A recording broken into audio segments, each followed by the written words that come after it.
Berkshire Hathaway's investors had plenty of questions this weekend, many about David Sokol and many about who will eventually succeed Warren Buffett. David Rolfe is with us. He says he got most of the answers he needs. He's Chief Investment Officer at Wedgewood Partners. He holds 500,000 shares of Berkshire B. David is joining us now on the phone from Daytona Beach. David, thanks for joining us this morning. You've been following Buffett since the 80s, since you were a college student. You told us Berkshire B, your firm's fifth largest holding. Were you satisfied with what Buffett said about Sokol?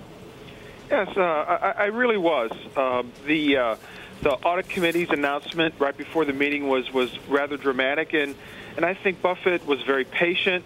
Certainly it pained him to go through this episode, but I think between the meeting and the audit committee report, the restoration of the reputation of Buffett and Berkshire, which is, in my view, one and the same, took a big leap forward. Of course, a big leap forward, but what about the fact that there still is this dark cloud? I mean, are you concerned as an investor about the legal implications? I mean, what if Sokol sues Berkshire? I mean, how would that make you feel as an investor? Actually, I think it'd be a minor event in terms of the value of the firm and how the stock would trade. Certainly, if Sokol wants to restore his reputation as well, but clearly, I think the audit committee report laid out in pretty good detail that Sokol violated the policies of Berkshire in terms of strict legal matters. That's probably between Sokol and the SEC if it would even go in that direction, so I'm not too concerned. Okay, now one thing you have to be paying attention to, of course, is the succession plan. I mean, Buffett has said the person that he has in mind right now for the next CEO is straight as an arrow. Of course, he didn't name any names. Who would you like to see in that spot? Ajit Jain would be brilliant. He's as loyal as you're going to find to Berkshire. But actually, my favorite candidate would probably be Tony Nicely at Geico.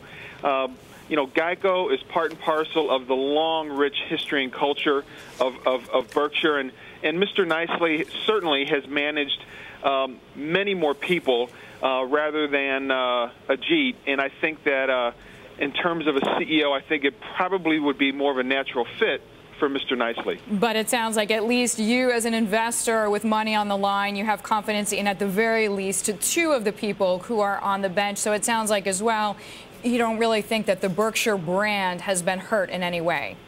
I don't think so. And I think the short bench of CEOs fully embrace that long-term Berkshire culture. So I think the successor envelope is pretty full right now, and I'm pretty confident. And David, one last question here. I mean, as for the timing, do you think this whole David Sokol situation is going to encourage Buffett to maybe start to give more details? Are we going to know, for example, before year's end, who's taking over? No, I don't think so, and I think that's probably even unfair to put that name and the pressure on that individual out there. I think the silver lining of the Sokol affair is that Buffett wants to restore the reputation, and health willing, I think Buffett's going to be around for quite a while. So I don't expect to see a specific name or hear of a specific name until it's necessary. And just yes or no, David, I mean, you don't question Buffett's judgment after the David Sokol incident? No, I do not. David, thank you so much. David Rolfe joining us there. He is Chief Investment Officer at Wedgewood Partners.